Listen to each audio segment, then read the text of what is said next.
hearing the voices of ones once loved again. You know, I never thought I'd, I'd be this way, that I'd end up in a position like this, but here I am, I guess. Every piece of work I've made leading up to this day has meaning.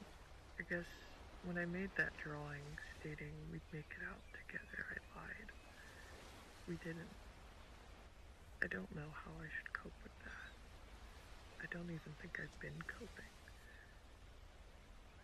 I never spoke up though. Not once did I.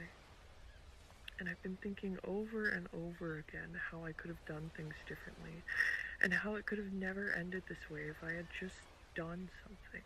But the reality of it is, I'm stuck where I am now, and there's nothing I can do to go back in time and fix that.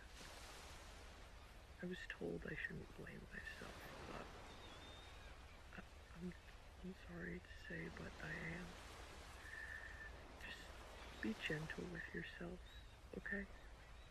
I'm still waiting, even if I said I wouldn't.